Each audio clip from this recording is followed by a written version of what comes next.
దేవుడి నామమునకు స్తుతి కలుగును గాక. నోటి మాటతోనైనను దేవునిని దూషించలేదు. ఎంత గుడ్ క్యారెక్టర్. మనకు కొంచెం కష్టం వస్తుంది, మేము ఎంత సేవ చేస్తున్నాం, ఎందుకు వచ్చినాయి మాకు కష్టాలు అంటున్నావా? ఎక్కడో లోపం అది, ఎక్కడో లోపం అది. పరీక్ష అంతా బాగానే రాశారని చెబుతున్నాడు. అబ్బాయి గారు వచ్చి భలే బాగా రాశాను అన్నాడు, కానీ తప్పాడు. ఏమిట్రా తప్పావు అంటే, నేను బాగానే రాశాను. ఓకే, అట్లయితే పేపర్ మనం తెప్పిద్దాం. జిరాక్స్ పంపుతారు, 600 700 కడితే మన పేపర్ని మళ్ళా వాడు జిరాక్స్ తీసి పంపుతాడు మనకి. తీరా చూస్తే ఏముంది, రాసిన మాట నిజమే, పేజీలు రాశారు, కానీ కరెక్ట్ ఆన్సర్ కాదు, కొట్టేశారు. వేలు కొట్టేశారు. ఏమిట్రా అంటే, రిలేటెడ్ ఆన్సర్ కాదు అది. నువ్వు ఎన్ని పేజీలు రాస్తాయండి రిలేటెడ్ కానీ. అలాగా పశ్చాత్తాపము చెందకుండా నువ్వు ఎన్ని ప్రార్థనలు చేస్తే లాభం? పశ్చాత్తాపంతో ప్రార్థన చేస్తే దేవుడు నీ ప్రార్థన అంగీకరిస్తాడు. పశ్చాత్తాపం లేకుండా ఎగురుకుంటూ, చేతులు ఊపుకుంటూ, గజ్జెలు కొట్టుకుంటూ, డ్రమ్ములు కొట్టుకుంటూ హల్లెలూయా అన్నంత మాత్రాన రాదు. పాపము ఒప్పుకుంటేనే బైబిల్ ప్రకారం. ఎన్ని కేకలు పెట్టినా దేవుడు వినడు. రాజుల గ్రంథంలో వాళ్ళందరూ ఏం చేస్తున్నారంట, 400 మంది ప్రవక్తలు ఏం చేస్తున్నారంట, ఆ బయలుదేవతకి కేకలు వేస్తూ ప్రార్థనలు చేశారంట. కానీ బయలుదేవతకి లేవలేదంట అమ్మగారు. ఒక్కగా మిగిలిపోయిన ఏలియా ప్రార్థన చేస్తూ ఉన్నాడు, ప్రభువా ప్రపంచమంతట్లో నువ్వే గొప్ప దేవుడు, ఈ సమయంలో నువ్వు ఉన్నావని రుజువుపరుచుకో. సింగిల్ 400 మంది చేశారు అక్కడ, ఇతను ఒక్కడే ప్రార్థన చేస్తాడు. పెద్దోడు, వాళ్ళ ముసలాడు, నాకన్నా పెద్దోడు. ప్రియులారా, ఆలోచన చేయండి. ఆ ప్రార్థన విని చెప్పండి, ఆకాశం నుండి అగ్ని దిగి వచ్చింది. నువ్వు రప్పించగలవా? 400 మంది ప్రవక్తలు ప్రార్థన చేస్తే రానటువంటి వాళ్ళ దేవుడు, యెహోవా దేవుడు, ఒక్క ప్రార్థనకి మొత్తం కలిపినా కూడా 1 నిమిషం ప్రార్థన లేదు, అక్కడ వచ్చేసింది.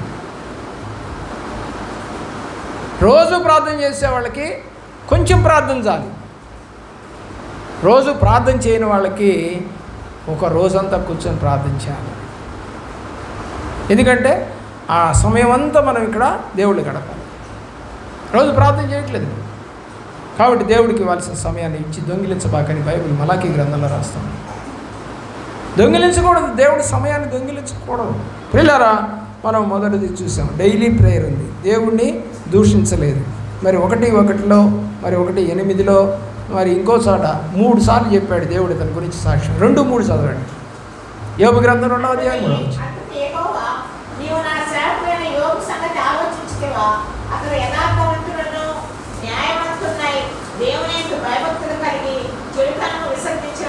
ఎవరితో మళ్ళీ చదువుతున్నాడు? మళ్ళా సాతానుతోనే చదువుతున్నాడు. ఇది 3వసారి. 1వ అధ్యాయము 1వ వచనం, మళ్ళీ 8వ వచనం, మళ్ళీ 2వ అధ్యాయము 3వ వచనం. 3 సార్లు చెప్పాడు యోబు గురించి.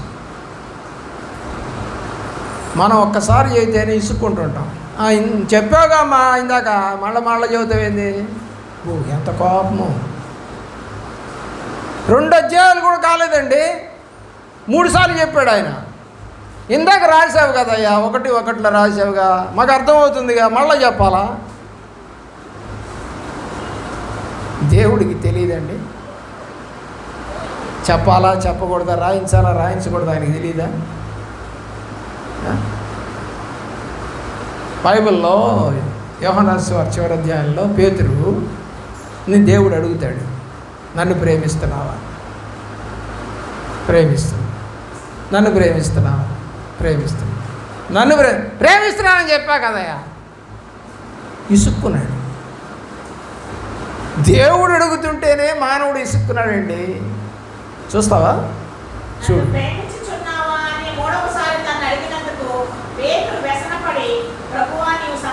ఏంటంట? వ్యసనం. మానవుడికి ఉన్నటువంటి గొప్ప జబ్బు ఏంటంటే వ్యసనం. చెప్పావుగా, అర్థమైందిలే. ఏమిట్రా చెప్పింది?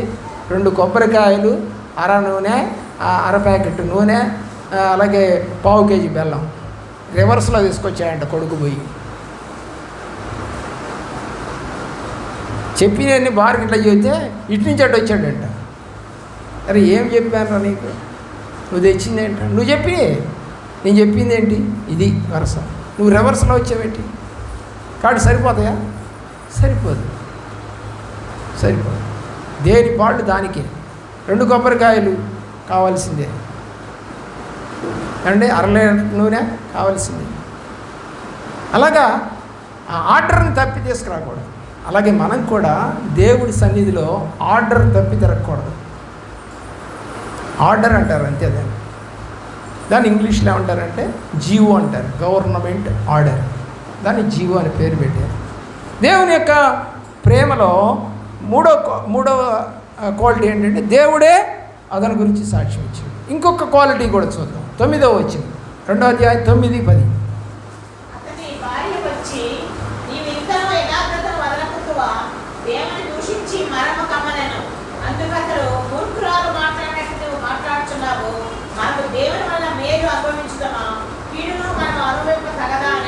ఏమంటున్నాడండి?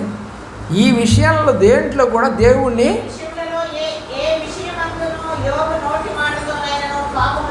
చూసారా, దేవుణ్ణి తక్కువగా మాట్లాడలేదు.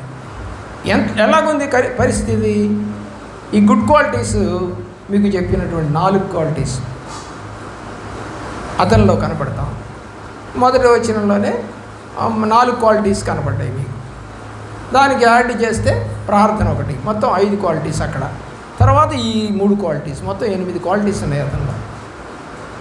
మన దగ్గర ఎన్ని ఉన్నాయి? ఒక ఆశీర్వాదం రావాలంటే ఇన్ని క్వాలిటీస్ ఉండాలా?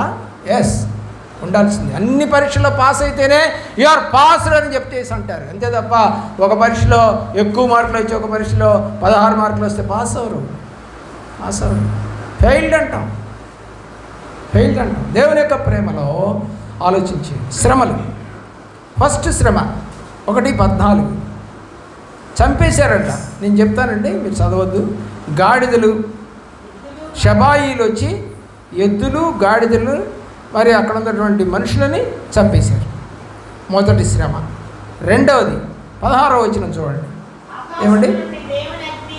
దేవుడి అగ్ని దిగి వచ్చి గొర్రెలు, పనివారు చచ్చిపోయారు. 3వ శ్రమ 17వ వచనం. ఒంటెలు, పనివారిని చంపేశారు. వరుస చూడండి, వరుసగా చంపేసుకుని పోతున్నారు. రెండోది దేవుడిదే. మొదటిది షబాయిలు, 3వది కల్దీయులు, 4వది కుమారులు, కుమార్తెలు. 19వ వచనం చదవండి. సుడిగాలి చదవండి.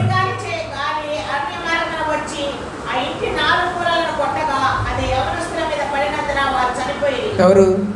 కొడుకులు, కూతురు చచ్చిపోయారు. సుడిగాలి ఎక్కడి నుంచి వస్తుంది? 2 దేవుడు రప్పిస్తాడు, సాతాను కూడా రప్పించగలడు. సాతానికి కూడా దరిదాపుగా 90% పవర్స్ ఉన్నాయి. 100% పవర్స్ ఏమో దేవుడికి ఉంటాయి. అంటే వీడు చేసిన దాన్ని, ఎందుకంటే ఐగుప్తు దేశంలో కర్రనిచ్చి పంపించినప్పుడు ఆ కర్రని నీళ్ళల్లో కొట్టినప్పుడు ఎర్రగా అయిపోయింది మోషే.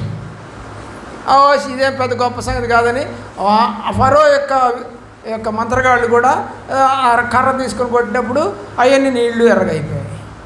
పెద్ద గొప్పే ఉందిలే అన్నారు. ఓకే, కర్ర కింద వేసినప్పుడు పాము అయింది. ప్రియులారా, వాళ్ళు కూడా కర్రల కింద వేశారు, అయ్యి పాములైనవి.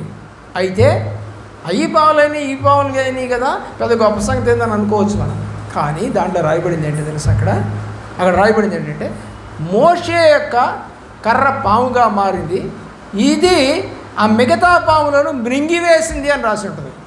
ఆ పాములు దీన్ని మింగల, అన్ని పాములు కలిసి దీన్ని మింగలేకపోయినాయి. ఈ ఒక్క పాము అంటే అన్ని పాములు మింగేసింది అని రాసి ఉంటుంది. అక్కడ పవర్ ఎవరిది ఇప్పుడు? దేవుడు. ఏమండి? ఆ మంత్రగాళ్ళ దగ్గర కూడా పవర్ ఉంటుంది. విచ్ క్రాఫ్ట్స్ అంటాం మనం. విచ్ క్రాఫ్ట్స్ అంటే ఎవరు అనుకుంటున్నారు? భూత వైద్యులు. వాళ్ళ పని అంతా ఏంటి? నిమ్మకాయలు, ఉప్పు, పసుపులు, కుంకుమలు, ముగ్గులు, ఏమండి మరి పిల్లల బొమ్మలు, గుండు సూదులు, ఇయే విచ్ క్రాఫ్ట్స్ అంటారు. దయ్యం పట్టింది అంటారు. డాక్టర్ గారు చూస్తే ఏముండదు కడుపులో, కానీ తీవ్రమైన కడుపు నొప్పి వస్తుంది. అన్ని మందులు వేస్తాడు, తగ్గదు. ఎవరిదయ్యా ఈ పని అంటే సాతాను పని. సాతాను ఏం చేస్తా అంటే నొప్పి తెచ్చి పెడతాడు, మళ్ళీ వాడు వెళ్ళిపోతాడు. డాక్టర్ దగ్గరికి వెళ్ళంగా నువ్వు ఉండదు అది, మళ్ళీ నువ్వు రాగానే మళ్ళీ వస్తుంది అది. అదే దయ్య పని అంటే. డాక్టర్ దగ్గరికి పోయినా తగ్గలేదు అని అంటే దయ్య పని. బాగా గుర్తుపెట్టుకో. అర్థమవుతుందా? దేవుడిని ప్రేమించవలసిందిగా బతిమిలాడుకుంటాము. మొట్టమొదటిది ఏంటంటే ఎద్దులు పోయాయి, రెండవది ఏంటంటే అగ్ని వచ్చి గొర్రెలు పోయాయి, మూడోది ఏమైందండి ఒంటెలు పోయాయి, అలాగే నాలుగోది ఏంటంటే కొడుకులు కూతుర్లు చచ్చిపోయారు. 4 శ్రమలేనా? ఇంకొక శ్రమ వచ్చింది చూడండి, 2వ అధ్యాయం 7వ వచనం. 2వ అధ్యాయం 7వ వచనం.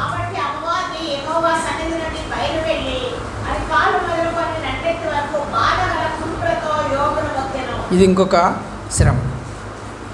ఒంటి నుండి నడినెత్తి నుంచి అరికాల దాకా కురుపులే.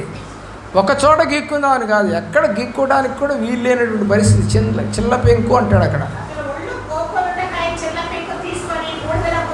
అంటే మామూలుగా మనం ఏదైనా కుడితే ఇట్లా గీక్కుంటాం. ఎందుకు గీకుతాం చెప్పండి? ఏమండి, అక్కడ ఉన్నటువంటి ఆ యొక్క నరువులో నుంచి ఈ యొక్క దోమ బ్లడ్ని తీసుకుంది, అంటే గుచ్చింది. మనం కనుక ఇంజక్షన్ గుచ్చితే ఎలాగో అలాగ తన తొండంతో గుచ్చి మన యొక్క నరువులో ఉన్నటువంటి బ్లడ్ని అది తాగుతుంది. కుట్టింది కదా, దాని పేరే కుట్టటము అంటారు. కుట్టింది. మనకేమో సూదిని గుచ్చారు అంటాం, ఇదేమో కుట్టడం అంటాం. అంటే అంత పలసగా ఉంటుంది దాని యొక్క ముక్కు. అప్పుడు ఈ బ్లడ్ ఇక్కడ పోయింది కదా, ఈ వచ్చే బ్లడ్ అంతా ఆగింది కదా, ఇది తాగేసింది కదా. ఇప్పుడు మళ్ళీ ఈ బ్లడ్ వచ్చి ఈ యొక్క నరువులో కలిసిపోవాలి అని అంటే మనం దాన్ని రబ్ చేయాలి. రబ్ చేస్తే అప్పుడు అది మూసుకుపోతుంది. మళ్ళీ ఇప్పుడు బ్లడ్ సర్క్యులేషన్ మామూలుగా అవుతుంది. మళ్ళీ కొంచెంసేపటికి నీకు నొప్పి తగ్గుద్ది.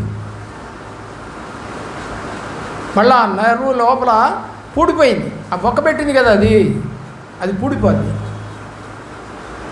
లేదంటే మనకి తీవ్రమైన నొప్పులు వస్తాయి. అది దేవుడి యొక్క ప్రేమ. 5 శ్రమలు వచ్చాయి. ఈ 5 శ్రమలు వచ్చినా కూడా మరి అతను ఏమన్నా తప్పిపోయాడా? తప్పిపోలేదు. 20 వచనం నుండి 22వ వచనం దాకా, 20 నుంచి 22. 1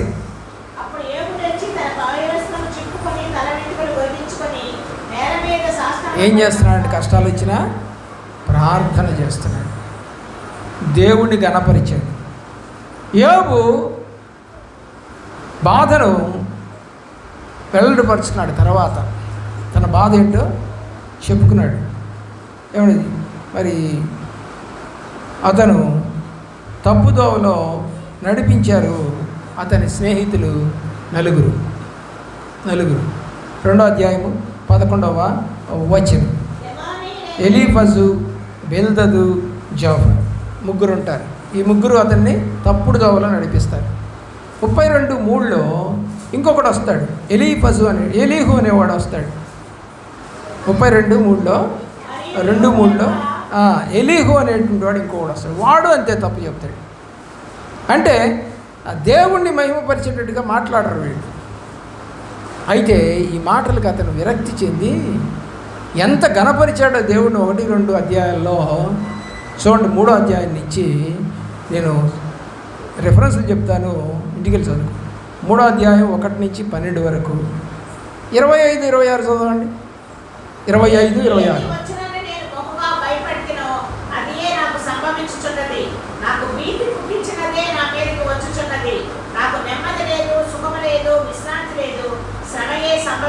వీళ్ళందరూ చెప్పి పొడిచారు కదా, వచ్చి ఏం చేశాడు నీ దేవుడు, బాగు చేశాడా, నిన్నేం చేశాడు, ఈ పిల్లలు పోయారు, నీ ఆస్తి పోయింది, నువ్వు కూడా ఇట్లా తయారయ్యావు, నువ్వు కూడా 4 రోజులు చచ్చిపోతావు. ఏమొచ్చింది ఇప్పుడు యోబుకి? విరక్తి వచ్చేసి నా పరిస్థితి ఇలా అయిపోయిందని చెప్పేసి ఏడుస్తూ ఉన్నాడు. ఇవన్నీ బాధాకరమైనటువంటి సంఘటన. 30వ అధ్యాయం 19వ వచనం, 26వ వచనం, 10వ అధ్యాయం 1వ వచనం, 16వ అధ్యాయం 20వ వచనం, ఇవన్నీ కూడా తన బాధను చెప్పుకున్నాడు దేవుడికి. చూడండి 30వ అధ్యాయం 19వ వచనం. అబ్బా ఏ మాట అనేసాడండి. ఇందాక అంత కనపరిచినాడు, ఒక్కసారి ఏమయ్యాడు? బోరదలకు తీసి ఏం చేశాడు నన్ను దేవుడు? ఎంత బాధాకరం కదండి. ఎంత మేలు చేస్తే కూడా వాళ్ళు ఏం చేశారు మాకు అని అంటే ఎంత బాధ ఉంటుందండి చేసిన వాళ్ళకి కదా. ఆలోచించి ఇది టెస్ట్ అన్న సంగతి యోబుకి తెలియదు. ఈ రోగం కానీ ఈ ఆస్తిపోవటం కానీ ఇదంతా కూడా దేవుడు పెట్టుతున్న పరీక్ష అన్న సంగతి అతను అర్థం కాల. చూడండి మరి 26వ వచనం, 30:26.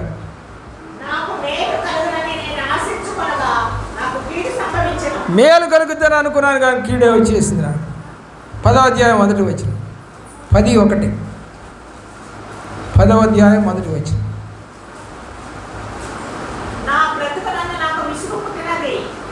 చాలు ఏంటంట విసుగు పుట్టేసింది. ఇందాక ఏమన్నా అన్నాడు మొదట్లో అలా వీళ్ళందరూ వచ్చి పనికి మాలిన మాటలన్నీ మాట్లాడారుగా, వచ్చేసింది విసుగు. 16వ అధ్యాయం 20వ వచనం, 16:20.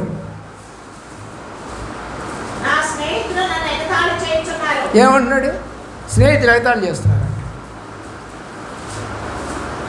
ఎన్ని కష్టాలు ఎన్ని బాధలు అన్నీ చెప్పుకుంటున్నాడు ఇప్పుడు ఇక్కడ. ఈ అధ్యాయాలన్నీ అంతే. 3వ అధ్యాయం నుంచి మీకు 42వ అధ్యాయం మొదటి వరకు కూడా అన్ని కష్టాలు బాధలు పంచుకుంటుంటారు ఆల్రెడీ. అలాంటి సందర్భంలో ఇతను కూడా దేవుడు నాకు ఇట్లా అన్యాయం చేశాడని చెప్పేశాడు. దేవుని యొక్క ప్రేమలో 42వ అధ్యాయం 7, 8 వచ్చిన 6 కూడా 6, 7, 8 42వ అధ్యాయం.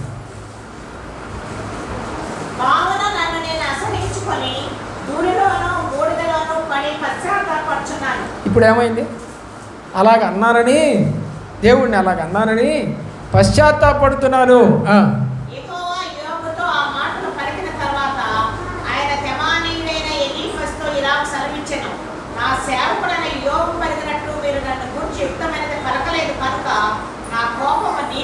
ఏమైందండి? ఇప్పుడు స్నేహితుల మీద దేవుడికి కోపం వచ్చింది. ఎందుకని? యుక్తమైనది అంటే మంచి మాటలు పలకలేదు కాబట్టి. మామూలుగా గొడవ ఆడుకుంటుంటారు రోడ్ల మీద, మామూలుగానే ఏదేదో చిన్న చిన్న మాటలు అనుకుంటుంటారు. సరే వెళ్ళిపోతున్నారు, రిటర్న్ వెళ్ళిపోతున్నారు. పోనీలే ఇంకా ఎందుకులే అని సర్దుకొని వెళ్ళిపోతున్నారు. వెళ్ళిపోతుంటే అవతల వ్యక్తి ఆవేశం అక్క ఒక మాట అంటాడు. ఇక పోతున్న వ్యక్తి ఏం చేస్తాడు చెప్పండి? మళ్ళీ ఆగి ఏదిరా ఇంకోసారి అనరా, ఏం చేస్తా అంటే అనరా. ఏమైందండి ఇప్పుడు? ఆగిపోయిన గొడవ పెరిగిపోతా. వాడేమో ఏమన్నావురా అన్నాడు. అంటానురా, ఏం చేస్తావురా అని చూద్దాం అంటే ఏం చేస్తావురా? ఇక మొదలవుద్దండి ఎవడో ఒకడికి ముఖం పగులుద్ది, గ్యారంటీ. ఎప్పుడండి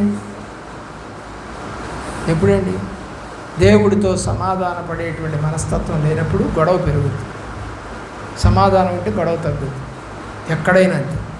దేవుని యొక్క ప్రేమలో అక్కడ దేవుడు అంటున్నాడు, వాళ్ళు సరిగా మాట్లాడలేదు కాబట్టి నా కోపము వారి మీద మండుచుంది. ఎవరి మీద? స్నేహితుల మీద, 9 స్నేహితుల మీద. ఇప్పుడు ఆ పాపానికి ఏం చేయాలో రాస్తున్నాడు, చదవండి.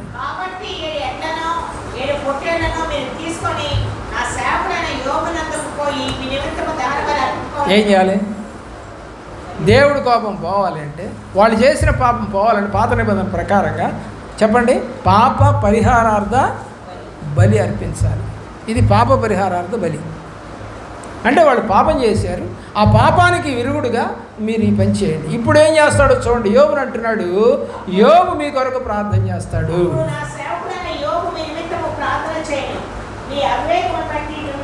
ఎలాగ మాట్లాడారంట? వాళ్ళు అవివేకంగా మాట్లాడారంట. మీ అవివేకమును బట్టి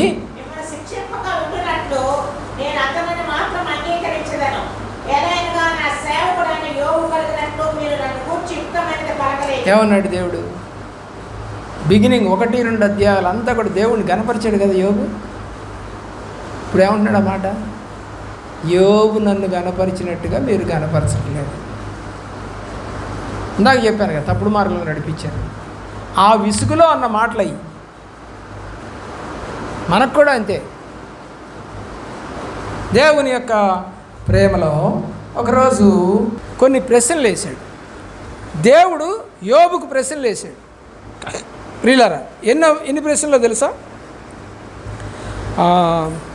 38వ అధ్యాయం 3వ వచనం నుండి మొదలవుద్ది. ఆ మాట చదవండి చాలు. 38:3 అదొక్కటి చదవండి త్వరగా. 38:3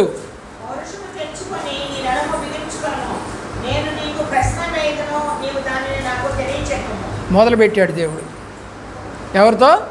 యోబుతో. ప్రశ్నలు చెప్పు ఇదిగో నేను అడుగుతున్న ప్రశ్నకు సమాధానం చెప్పు చేతనైతే అన్నాడండి దేవుడు. ఎన్ని ప్రశ్నలో తెలుసా? 87 ప్రశ్నలండి. దాదాపుగా 87-88 ప్రశ్నలు వేసాడు. ఒక్కదానికి ఆన్సర్ చేయలేకపోయాడు.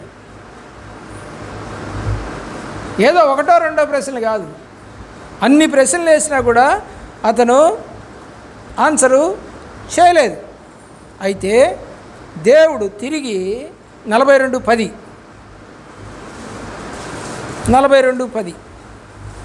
చివరికి వచ్చాం,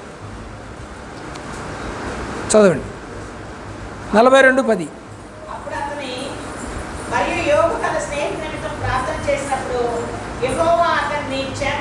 క్షేమస్థితి అంటే మరలా మొదట్లో ఎట్లాగున్నాడో మళ్ళా అలాగైపోయాడు. దేవునికి స్తోత్రం కలుగును గాక. హల్లెలూయా. ఎప్పుడు? దేవుడికి విరోధంగా మాట్లాడకుండా ఉన్నప్పుడు, ఆ ప్రశ్నలన్నీ వేసినా నోరు మూసుకొని ఉన్నప్పుడు, ఎదురు తిరగకుండా ఉన్నప్పుడు. ప్రియులారా, 12వ వచనం చదవండి. 12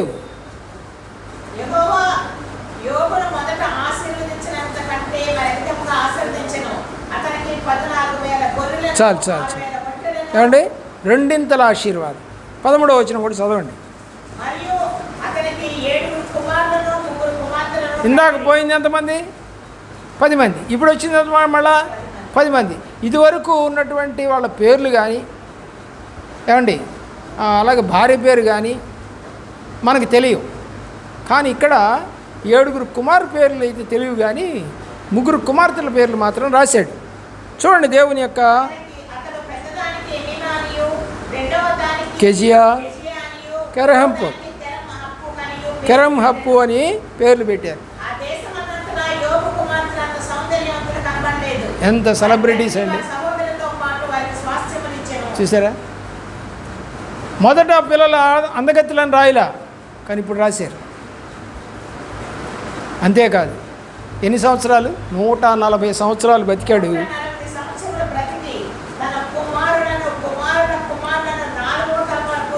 దేవునికి స్తోత్రం కలుగును గాక. హల్లెలూయా. ఇప్పుడు మనం ఆలోచన